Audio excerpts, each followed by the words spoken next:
Hey everybody, it's Vanessa, the Crafty Gemini. Welcome to WIP Wednesday, episode number 187.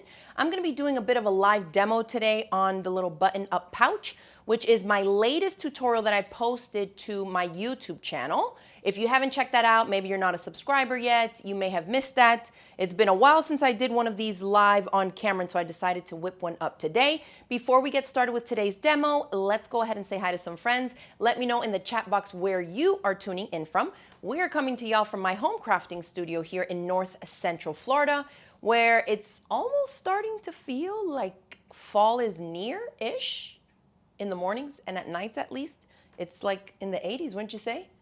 Maybe high 70s sometimes. So we're getting there. It's about to start cooling off here in Florida, and I'm excited because y'all know fall and winter is my favorite time to garden here. All right, we got Joyce in the house from Fort Myers. That's from North Fort Myers, way south of us. I know you're burning up over there still, Joyce. Hi, Diane. Thanks for tuning in. Hi, Clarice. Janelle is in the house. Hey, Lavana. Hi, Maureen. Hey, Barb. Ooh, we got a bunch of friends on. Melody's tuning in from Toronto, Canada. Awesome. Hey, Vera. Okay, good. I'm assuming y'all can see me and hear me. Hi, Lisa. She says her daughter Evelyn and her say hi from Jersey. Hi, y'all. Francis is in the house from Ireland. Wow. Today's a day where people are tuning in from all over. Welcome, welcome. Hi, Kathleen. Thanks for tuning in from Atlanta, just north of us. Welcome, everybody. So, oh, thanks, Barb. She says, I can see you and hear you fine. Great. So we're going to get started in a second. But before we get started, y'all know if you're at least subscribed to my email newsletter, you know that this year I've decided to kind of little by little replace my entire wardrobe with just items that I have sewn. And so I have been busy sewing. I don't know about y'all, but I went ahead and made this shirt last week, I think.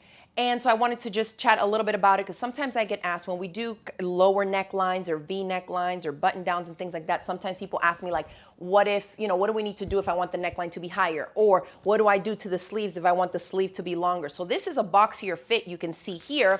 And this is the Jolie Laurent. This pattern has 28 sizes from a toddler size 2T to a US 2XL. And it's for all kinds of stuff. So this is just the t-shirt one, and it's boxy. So if you're looking for a boxy fit, this is the one to make. And I wanted to share this because this is like a rayon jersey. The fabric is super lightweight, as you can tell by all the little kind of drag lines here from the drapiness.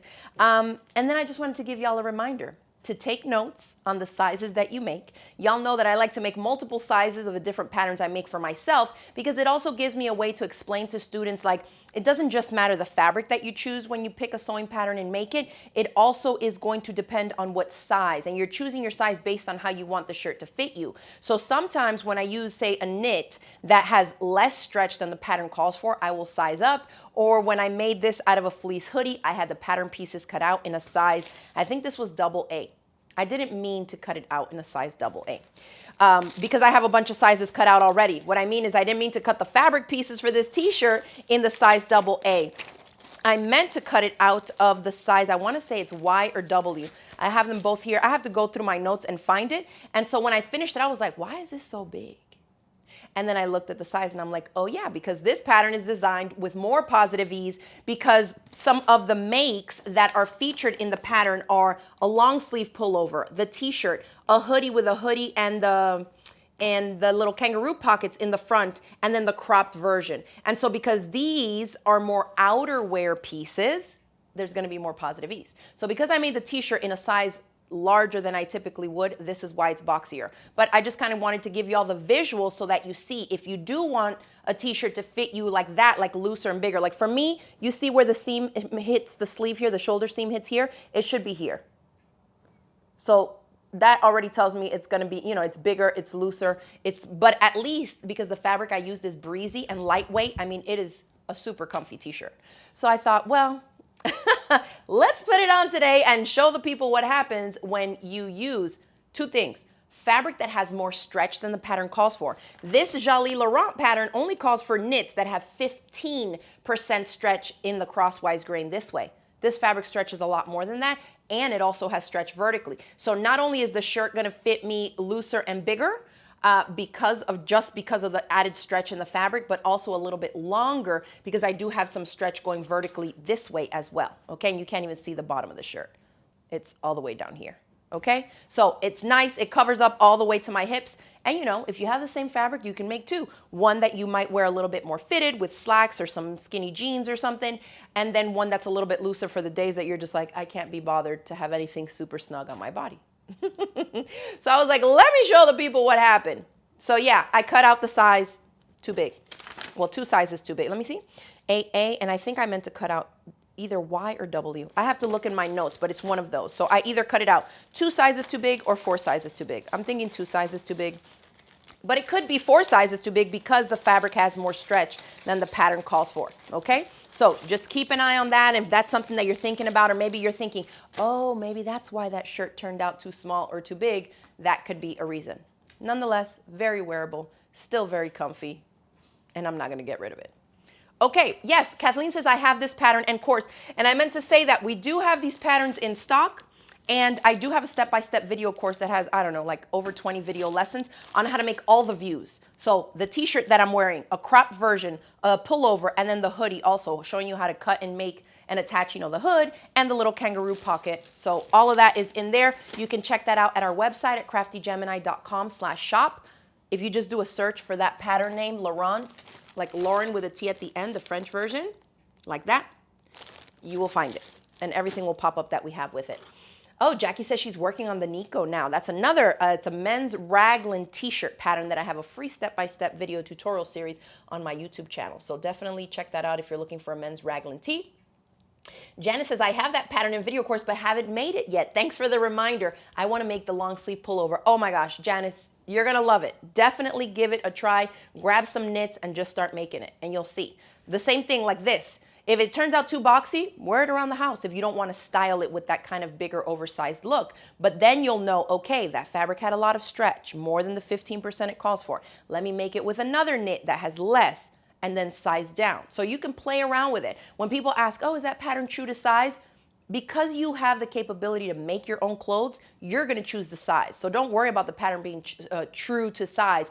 You select it based on the finished garment measurements of how you want it to fit on you. That way, if you like your stuff a little bit more fitted, you can consistently size down. It doesn't have to be the actual size that you buy in the store. Just make it the size, you know, smaller if you need to make it fit you how you want it to fit your body. So that, I mean, that's probably one of the, you know, my favorite reasons to make my own clothes is that I can style it any way I want. Claudia says she made the hoodie. Great course. Thank you so much, Claudia. I appreciate that. All right. Let's go ahead and get started because I meant to say before I keep running my mouth that we need to cut today's show a little bit short because we are headed out to teach a Girl Scout class tonight. We're going to teach a group of Girl Scouts how to make scrunchies, hair scrunchies. So yeah, I can't be on here all the way till 5. Okay. Make sure I'm not missing anything here. Let's go ahead and give everybody the over-the-shoulder camera shot here. So I have uploaded this. Let me go ahead and say what? Yeah, I did. There we go. Okay. These are the button-up pouches. I have a video tutorial that I just posted. Don't mind me. It's months and months late. I had it in my editing software, and I just needed to voice it over. So I did that. I posted the video yesterday, and it's only about an 8. It's less than 9 minutes for sure. So if you want a quick edited version of how to make this little button-up pouch, check it out on the Crafty Gemini YouTube channel, and I also included the link in today's email newsletter. If you're not subscribed to my email newsletter, make sure that you use the link below and get on there because that's the best way for you to find out, you know, what new classes, new tutorials, sales, discount codes, whatever we have going on here at Crafty Gemini, we send it all out there first. So the button-up pouch. This one is for those of you that like to make little bags and pouches, but maybe are still intimidated by zippers, or you don't have all the snap setting supplies. If you have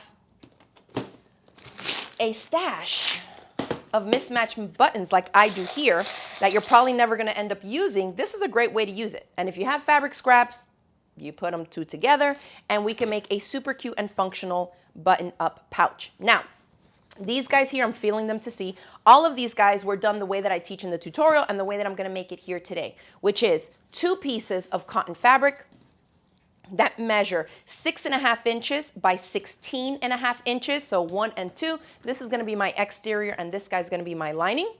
And then we're just using 1 piece of cotton woven fusible interfacing, whatever your favorite kind is to use. I have Bozell Fashion Fuse. You can use whatever the thermal web version is, or like a Pellon Shape Flex, SF101, that kind of thing.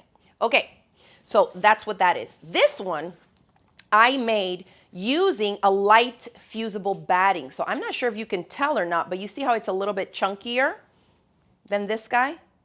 This one has a little bit more loft to it, and that's because the one sheet of interfacing was a light fusible batting. Try to stay away from something that's maybe too thick, but if you have a lightweight version of like a fusible fleece or something, I think that would still work fine for something like this. We got all kinds of holidays coming up. You can fill this with little treats, right? Gift cards, cash, whatever you want, and put it in here. I think this would be cute for Halloween. Y'all, I was already wearing bat earrings today to bingo. I'm not wearing them here, but I had my wooden black painted bat earrings. All the Halloween stuff is coming out. My daughter was like, it's only September. I'm like, and? We're putting up all the decor, okay? Because that is definitely one of my favorites to decorate for. Let's see. So 101, I said 6.5 by 16.5. I do recommend, because this is folded over, that you use a fabric that's non-directional. And by that, I mean something like this. These little stars are just sprinkled on the pink background. This is one of my prints from back in the day. You know, something that's like geometric, even if it has like a true way, but if it's full, right, edge to edge, then it's not going to matter too much which way the actual motif is placed in the finished pouch. This one has little oranges that are tossed all around. Okay, this has little florals and birds, but they are also kind of flopped around and thrown around there. So this one too, little kiwi slices, so something like that, okay? This one that I'm using here for my exterior today has these little twin birdies with Gemini. It was like part of like a Zodiac fabric collection, I think by Paintbrush Studios. And so the birdies are flip-flopped every which way. So just because they're not all going in the same direction, I'll be able to use it fine, because no matter which way you look at it, some of them are going to be upside down. And I'm okay with that. So let's do it. I'm going to grab the exterior fabric and I'm going to position it on top of my cotton woven fusible interfacing, scratchy side up. Remember that the scratchy side, if you're not familiar with using fusible interfacings, one side is going to feel smoother than the other. The scratchy side, I call it, has tiny dots of adhesive. So we want the adhesive face up so that when we put our fabric on top of it, the adhesive is touching the back of here, okay? So I'm just gonna, this is how I like to do it. Instead of taking my rulers and measuring the interfacing and cutting it to size like I did the fabric, I just use the precisely cut fabric piece as a template and put it on top. And then I'm just gonna carefully cut around this so that I have a matching piece of that interfacing. And if you have scraps of interfacing and you end up doing this and you kind of have like a little bit is short on a couple of the sides, it's not gonna matter too much. So use up your scraps. Don't feel like if it's 3/4 of the way there that, oh no, now I need to go, you know, buy a whole nother pack. If you have it, great. But if you don't, just go ahead and use your scraps too. It's just to give it a little bit more body. It doesn't have to have like a ton of stuff fully covering edge to edge on here. Then let's grab an ironing board. I have a little wool pressing mat here. And I'm just gonna take my iron and heat it so that it fuses, right? It melts that adhesive so that it can stick to the fabric. Hi, Brittany. Thanks for tuning in.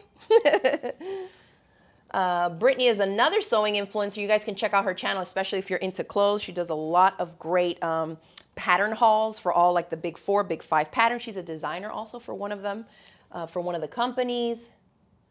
Let's see. Tracy says, I really want to make this. My grandma gave me a whole jar of buttons. Girl, put them buttons to good use. You can make a bunch. Hi, Diana. Thanks for tuning in. So I'm just trying to stomp down with this and press it, kind of stamping it really, so that the heat of the iron melts that interface or the fusible on the interfacing. And then I always let it cool before I check, because when it's still hot, the adhesive is still kind of in a liquid state, semi-liquid state. So if you start lifting it up to see if it's fused, it might just peel off if it's still too hot, okay?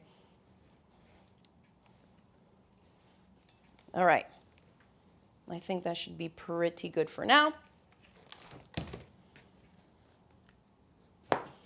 Fabric for the exterior with the interfacing fused to it. Then I have my other one here. Now let's see what we're gonna do next. We're gonna put lining side, I just blanked for a moment. I'm gonna put the lining on top, pretty sides touching, okay? So like this. And actually, no, I'm not. Duh, elastic. Okay, So the elastic, I like to use a thin elastic. Sometimes you can find elastic cording or elastic thread. I prefer to use something that's more like a 1/4 of an inch wide elastic. You could probably even use 1/8 of an inch wide elastic. It comes in different widths, but try to stay away from the super, super chunky and wide elastic, because unless you have a button that's as big as this one, you may have a hard time wrapping it around to get it to close over top of it if it doesn't narrow like this, like if it's not kind of skinny-ish, okay? In the video tutorial, I tell you to cut the 1/4 inch wide elastic to like 2.5 inches long. If you're using a bigger button, you can go a little bit longer to like 3 inches, even 3.5. So you can play around with that measurement, right? It doesn't have to be super precise because this is gonna stretch since it's elastic. So I'm gonna cut mine to 2.5. And then on one edge here, and actually let me trim, I see a little bit of interfacing sticking out. Okay, on one of the short ends of the exterior, you're gonna fold it in half and just crease it. So by folding it in half, I'm folding it in half along the short edge, match it up here at the top. So what I'm doing is just locating the center point here and just scratch it a little with your nail. Then we can take our fabric marker. Where are you, fabric marker?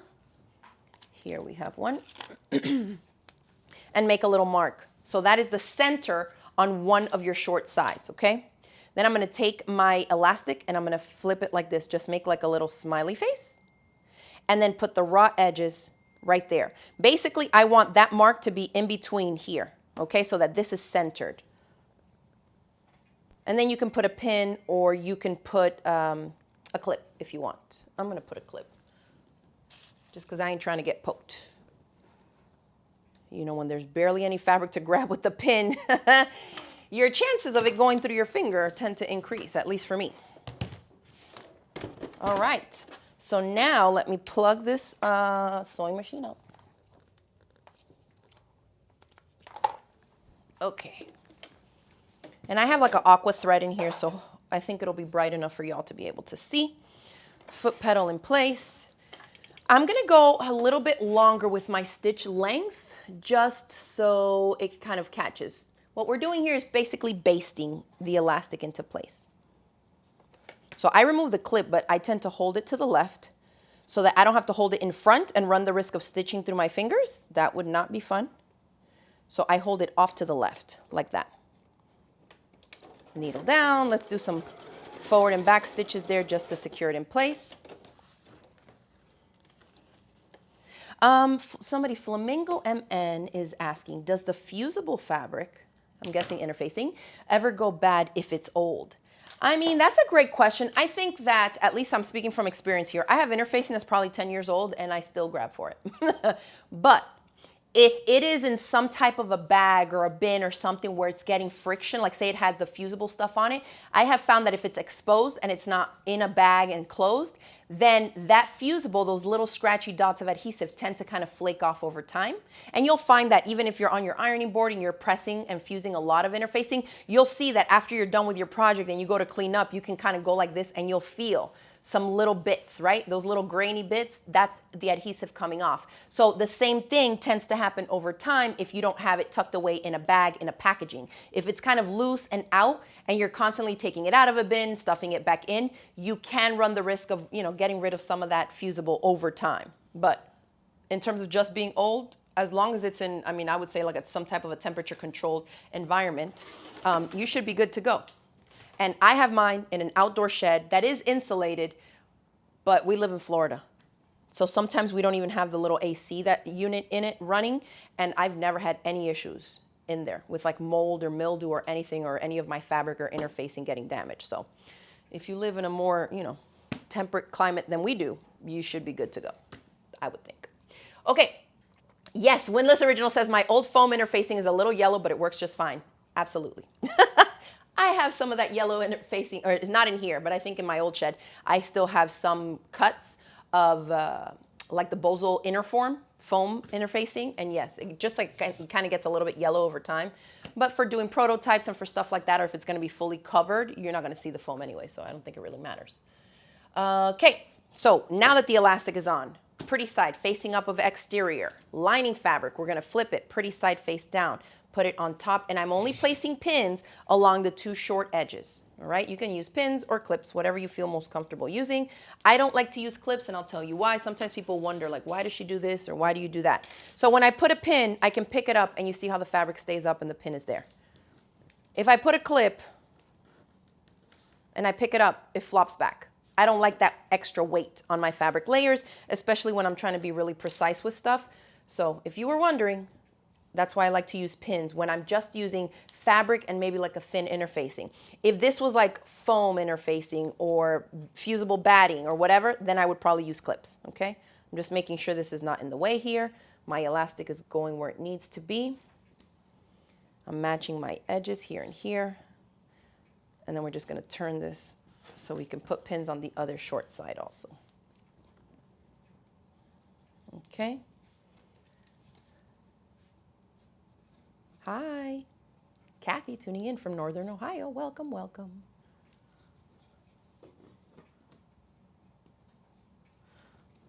I started off a little low. Let me scoot this up. There we go.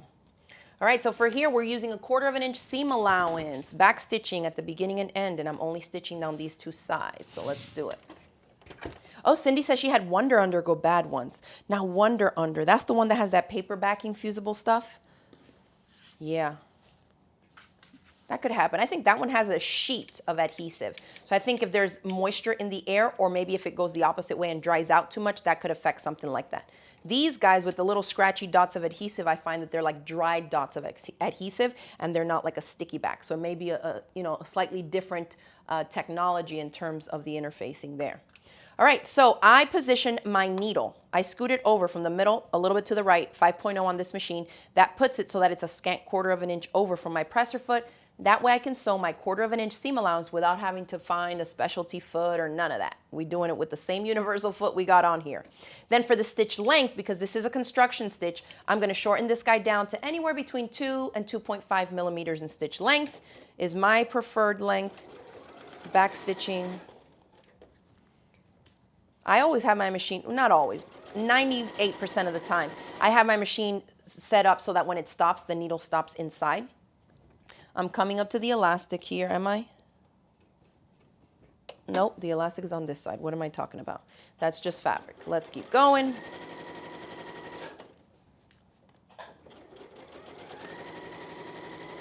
When I get to the end, we're gonna back stitch right quick. Done. All right, hi Tamara, thanks for tuning in. Welcome, welcome. For those of you that are wondering, I'll put some of these in the shot. We are making little button-up pouches. I have a free step-by-step video tutorial on my YouTube channel for it. It went up, I believe, yes, maybe the day before yesterday. Yesterday, the day before. I don't know, but it's on there. It's the most latest one. You can check it out at the Crafty Gemini YouTube channel. And this is a great little scrap-busting pouch. The closure is just elastic and a button, and then you have fabric on the outside and a lining fabric. So it's a great little scrap buster for those of you especially who still do not want to learn how to install zippers. I'm gonna get you one of these days. I have so many zippered pouch and bag tutorials, but and I still get emails from people who are like, I'm so sick of you doing zippers. All you do is zippers. Well, here's one that does not have zippers. So if you're looking for a project that has no zipper and no plastic cam snaps, which you know I love also, give this one a try, especially if you have a bin o' buttons, like a lot of us do. All right, I'm here to the elastic. I just make sure to make sure that it's flat.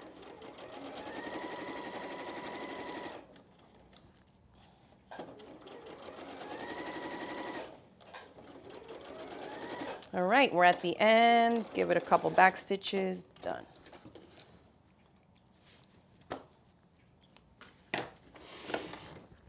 All right. Hi, Donna. Yes, she says she missed the beginning. No worries. You can rewatch the replay. We start off with 2 pieces of fabric, of cotton fabric that measures 6.5 by 16.5. And whatever fabric is going to be on the exterior of my pouch, I went ahead and fused a matching piece of cotton woven fusible interfacing. Okay. We installed a little chunk of elastic here. That's going to be the closure that we have here.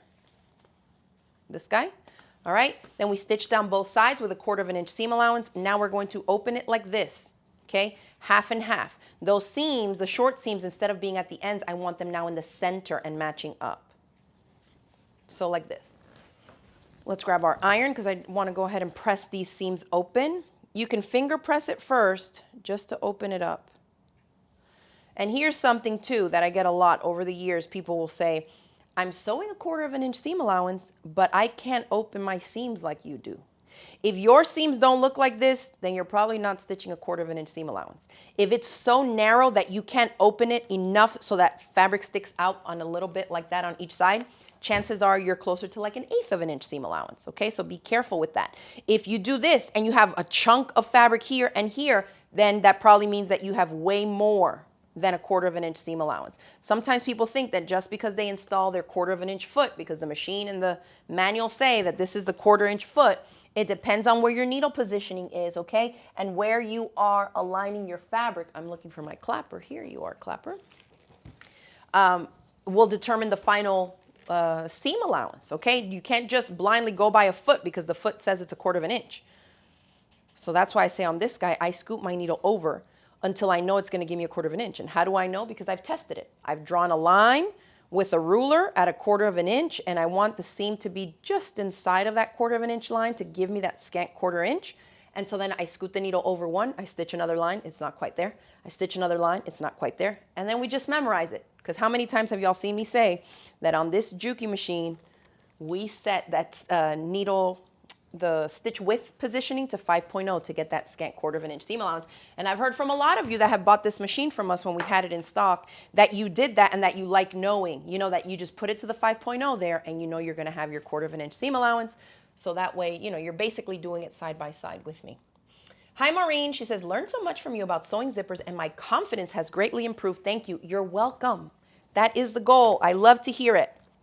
All right, y'all. We press that seam open. And now we're going to match them up. Where it goes from one fabric to the other, here to here, right? Where those seams are, I want them to be matched up as perfectly as you can get them. The seams being open like that are going to help us reduce some bulk. And I'm going to put a pin through here. Do the same thing to the other side. Match them up first. There we go. And put a pin. Or a clip. You hear me say pins, but if I'm reaching for a pin or a clip, it just is personal preference in the different things. All right, so now we got this, half and half. Locate your exterior. This is my exterior. I know because there's interfacing, right? And we only fused interfacing to one side, which is the exterior. The side that has nothing behind the fabric is my lining. So on the lining is where we want to leave about a 3-inch opening in the middle of it. Stay away from a corner and stay away from this intersection. It's just going to make things harder for you. We'll keep it right here.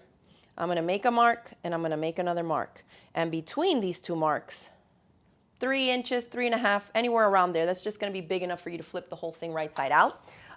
We're going to leave that unstitched. So for sewing, you're stitching down both sides, but here is the plan. You start here, you backstitch. You come to this part here, the first mark of this opening, and you backstitch. Cut your threads, whatever you need to do. Jump over this area. Start here again, backstitch. Then stitch straight down till you get to this fold and backstitch. Okay? A lot of times people don't know that. Like beginners, they're just like, why are we starting and stopping so much? It's like you got to really deconstruct it and analyze what parts need to be sewn, what parts do not need to be sewn, and then what seams are standalone seams. By standalone, I mean there's not going to be another seam after that that's going to cut into it and intersect it to secure it. If you don't have a seam that's coming after, you need to backstitch. Okay, so that's the rule of thumb. On the other side, we don't have an opening, so we're just going to start here and backstitch, stitch straight across, and backstitch here. Easy. So the starting and stopping is only on the side that has that gap we're going to leave in the lining side. Here we go. Judy says the measurements that work on this model of Juki also work on her F600. And if they work on the F600, I'd probably venture out to say they're going to be the same in the F300, in the F400, and maybe even the DX5 and DX7s. All right, here we go.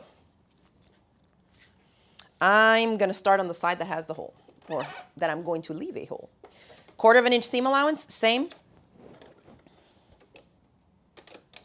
Back stitch, right? Forward first, then back.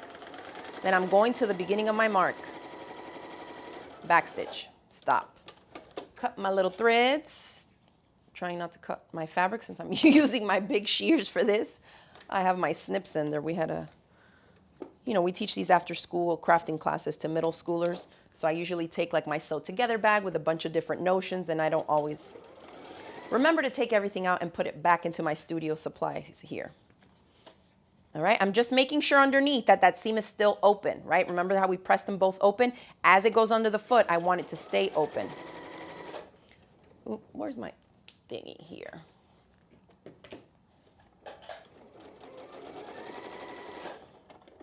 All right, I'm just gonna keep writing this down till I get to the fold on the other side and do a quick back stitch as well.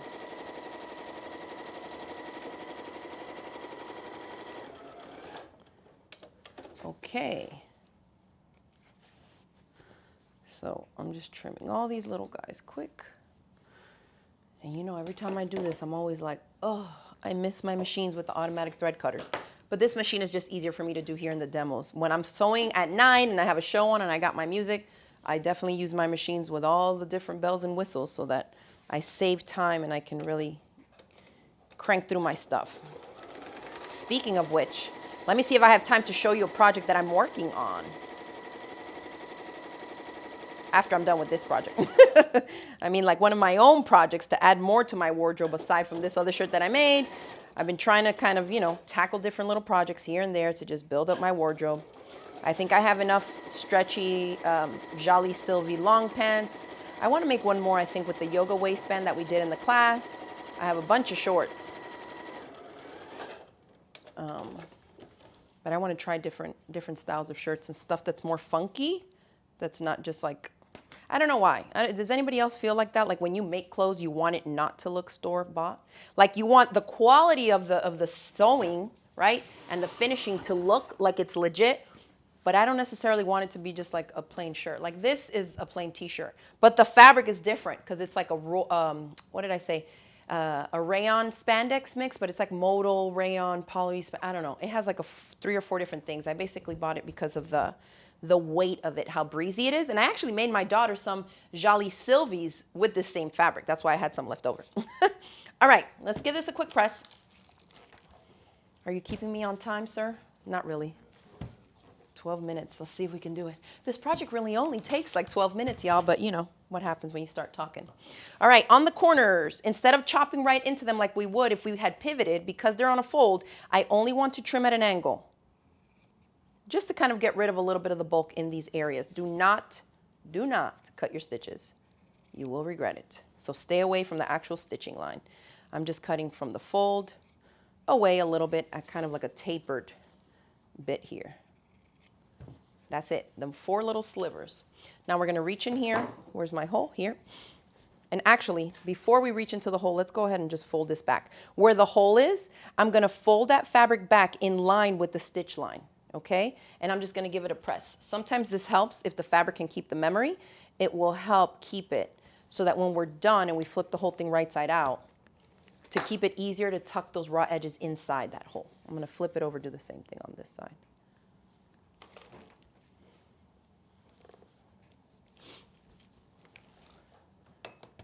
Okay, so now we're gonna reach in here and flip it right side out.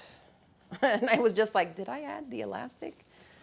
Yes, I did, because if I didn't, there would be no pouch to show, really. All right.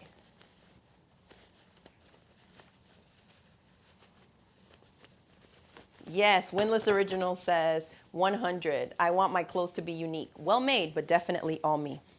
Yep, I agree with you. And y'all will see what I mean in a minute, because once I'm done with this one, I do want to show you my shirt. A pattern I found on the internet, on Instagram. I saw the picture. It's like a color block thing, almost like it's giving patchwork, but in a shirt, which, of course, the quilter in me loves. So I'm going to take this bamboo knitting needle, and I'm just going to carefully poke out the corners to kind of get this whole thing to look square again. I want 90-degree angle on my corners before I start pressing.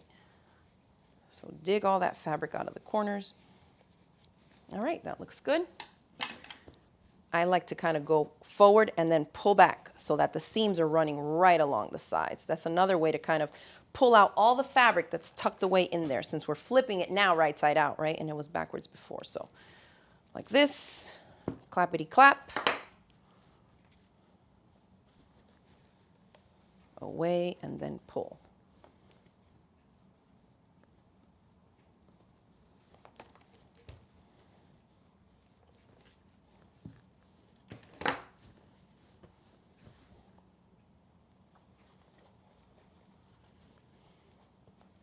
It takes a little time.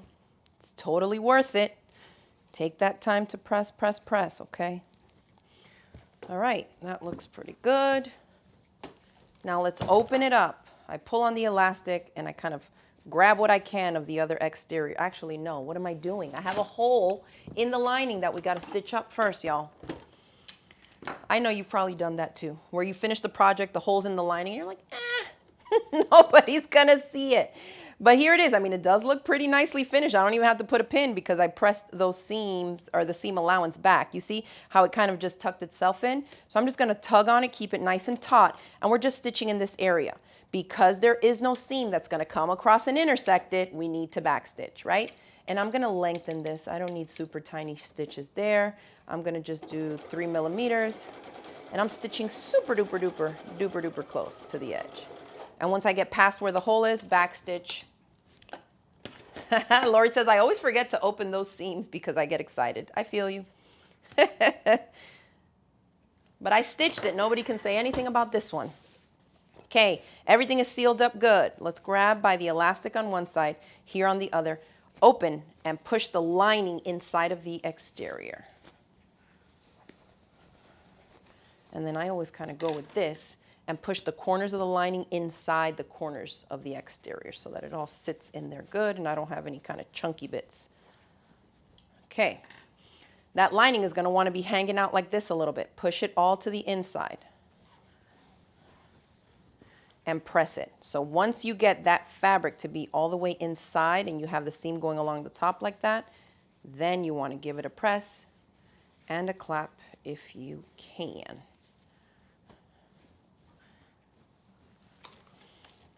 That's why I say if you don't have an iron and you want to sew, you need to get one.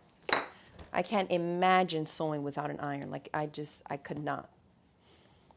Because all these little things that I'm doing here, imagine. And it feels a little fussy. It takes time.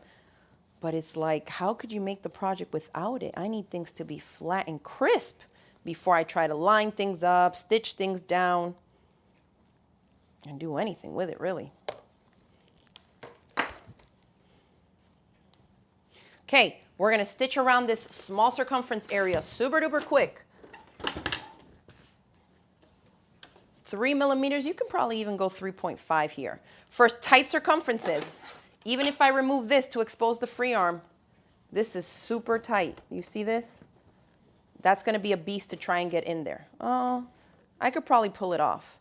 But if you have a machine that is in a table or set in something that you can't do that with your project, this works really good for like sleeve cuff circumferences, armholes, especially if you're into making baby clothes and little clothes, then this is what you do. You open it. If you want to stitch from the pretty side, just flip this thing this way, okay? Because what we're going to do is put the presser foot inside, like this.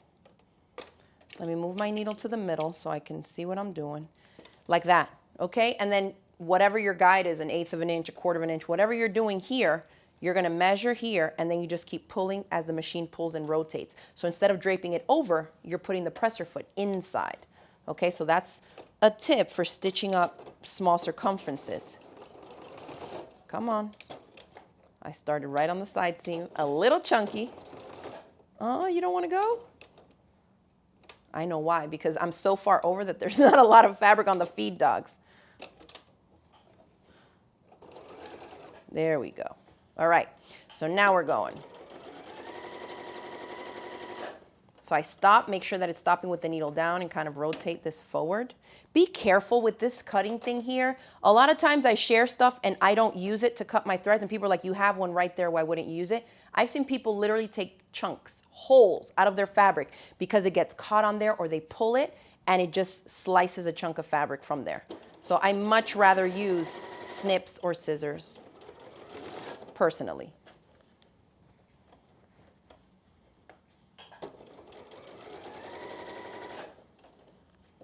I shouldn't have started right on that, on the bulk of it. If you're gonna start on a side seam, start like a little bit before it or a little bit after. That way it's kind of already flowing when it goes onto it. Because I can see a buildup of thread here that I'm just gonna have to chunk off. Which is wild because this is not even bulky.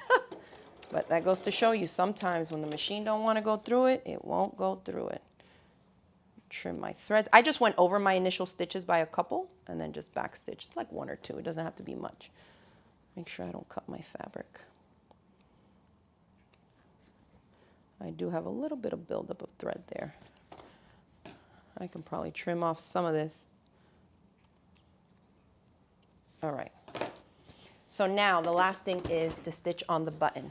I'm going to try to do this in like 4 minutes, which, believe it or not, this probably takes the longest time, but maybe not that long. I'm going to flip it this way again. That's top stitch. That's just going to help keep the lining to the inside. Give it a good press. And here's how I like to say it, and you'll hear me say this if you watch the tutorial, okay? Find the side that has the elastic. It's here, okay? I'm going to flip it so that the elastic is down on my workspace now, and I'm looking at the side that does not have the elastic. From this side, I want you to measure 2.5 inches up from this bottom fold. Let's grab a ruler. And I have been working with these big ones. I'm trying to grab one of my smaller ones. Why not? 10-inch slicer is what I grabbed. Okay, so we're going to go 2.5 inches from the fold. And then I need it to be centered. Okay, so 1, 2, 2.5, and centered. Here is 1 to 6. I'm going to put this right at 3. So what I want, and I might have to scoot it over a little bit, is if I fold this down, I want that elastic, okay, the middle of the elastic to be right on the dot. So I am going to move this over just a hair, like right there. So this guy, okay, right at that intersection. So then we're going to take some thread, and I'm going to do it with this aqua thread, just hopefully y'all see it. Just cut like 18 inches. I mean, you don't need that much. I'll grab my little needle book here. Grab a needle. Say what? 2 minutes. I know. Here, here. I can go a little bit more. I have almost everything else prepped. What did I do with my thread? Here. Okay. I have a little hand sewing needle here. Don't get nothing too chunky, which now that I'm looking at it, this might be too chunky. Let's see, because what we need is a needle that's not too thick, right? That's still going to be able to go through the holes of the button. So remember that part. I like to do it doubled up. I don't know why. I just feel like it's more secure instead of just doing one, you know, like tying a knot at the end of one. I just go ahead and do it doubled up, which does make it so that you could have some knots as you're doing this. I just kind of roll it in my finger till I get a little loop in there, and then I just pull. All right, and then I just trim the tail. I have a little knot on the end. Oh, let's grab a little button right quick. This one? Sure, why not? Wait. That one? No. I should have probably just kept the yellow. This green? No. This is the fun part. I'm just going to do a little guy. Why not? So I'm going to center the button. This one only has 2 holes, but if you have a button that has 4 holes, then you're going to have to go in like as an X, okay? I'm just going to go up one side and down the other from the inside. So you do need to do this by hand. Those of you that love to use that little button hole thing that we use on our sewing machine, you can't really do that here because then you would be going through both layers of the pouch, right? So I'm trying to come up on one side of the intersection of the mark that I made with the needle from the inside. There. Then I'll slip the button on. Okay, and that's 1. Catches it there, and then I'll kind of just adjust it. This is only a little fussy for the first couple of stitches here. Don't poke your finger. Boom. Once you go in and down, you pretty much have it. So then you can go in and up and down and up and just keep pulling it taut so that it doesn't get loose on you. Maybe 5 or 6 times, you know, maybe 3, 4. Doesn't maybe have to be that much. I tend to go overboard with everything. Connie's asking, can you put the button on with the machine before turning it? Let's see. Before you turned it right side out. The thing with doing it on one layer is that the button's only going to be installed through the one layer, right? So you could. It's just not going to be going through all of it. And again, for me, I tend to go overboard. Like I want it super duper duper secure. Okay, I've gone up a couple times. I'm going to come up, but not through the hole. This time I'm going up under the button, just coming up like on the side of it a little bit, like this. Okay? And then I pull the needle and I just wrap around that button 2, 3, 4, 5 times or 6. And that kind of raises it a little bit, giving it more room for the elastic to kind of latch onto when we're using it as the closure. Then I'll go back in through the fabric underneath the button, right? So that you don't see exactly where I went in and out. That's why I do it under the button. And then we're going to flip this up and tie a little knot on the inside so we can be done. I just take a pinch.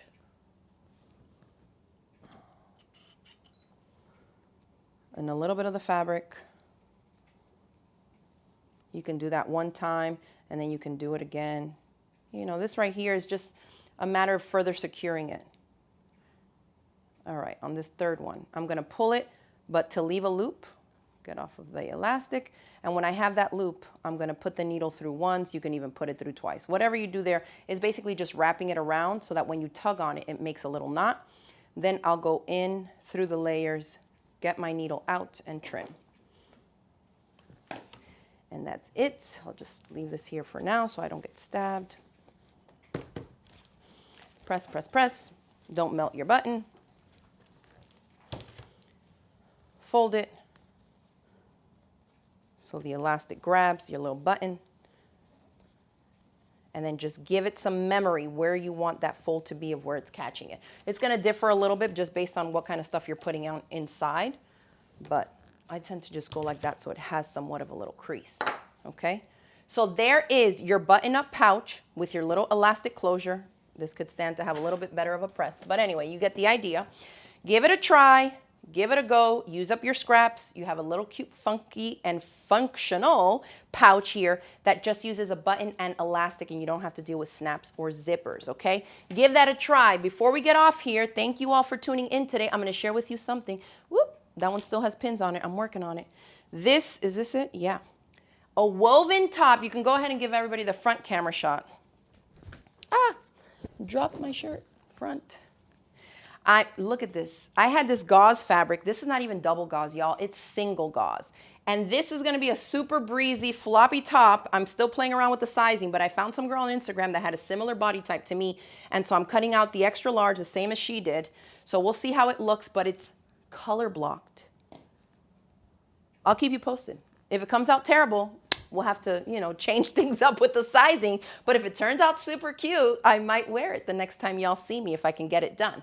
And it is called the Color Block Set by Matchy Matchy Sewing Club.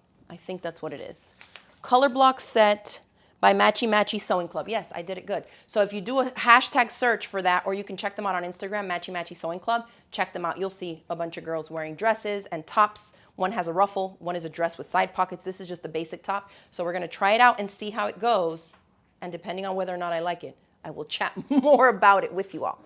All right, so thank you everybody for tuning in. Thank you for your great questions. Check out the full tutorial on the button-up pouch. It is on the Crafty Gemini YouTube channel. Make sure you sign up for our newsletter so you stay in the loop of everything we have going on.